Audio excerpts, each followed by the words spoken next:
Welcome to the second episode in the Transparency Trap as part of Connecting the Dots with Connect Healthcare. Last time we talked about the struggle that most organizations have with transparency really isn't about data or about technology, it's about culture. Changing something as intangible as culture requires a strong and concrete process to be able to address things from multiple angles.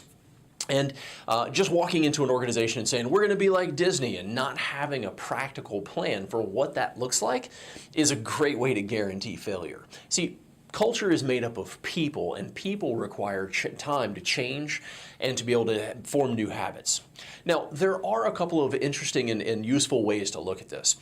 First of all, we'll look at a couple of bell curves that are probably familiar to you. One being the change management curve, the other one being the new innovation or new technology curve. The change management curve is one that it really shows what generally happens in an organization when there's any sort of a large scale or broad change that occurs. And it has the phases of shock, pushback, acceptance, and then ultimately commitment. It's actually not unlike the stages of grief. But then you have the new innovation or technology bell curve. And this one has innovators and early adopters and early majority and then late majority and then ultimately the laggards.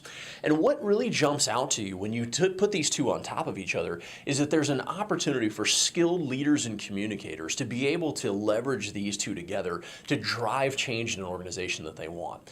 How? Well, it's by adding a third framework into the mix. And we call this the EMF Framework. And no, I don't mean electromagnetic force. It stands for engage, move, and focus. By engaging your most innovative providers and executives in small groups and then iteratively piloting them through that process while engaging and communicating with a larger organization, you can build champions and let organizational psychology do a lot of the heavy lifting for you. And then once you have built that momentum, you can leverage it for accomplishing the real goal of transparency, which is focused change. And this is where a lot of organizations get it wrong. They say, I want to wait until we've improved our scores. I want to wait until we have better engagement, or I want to wait until we have more engagement with our programs.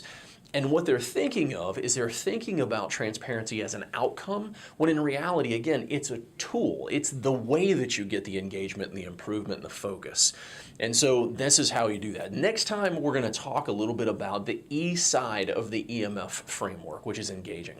And we'll talk a little bit about how you use that first set of pioneers to be able to build champions that are going to be helping you move the agents of change forward in your organization.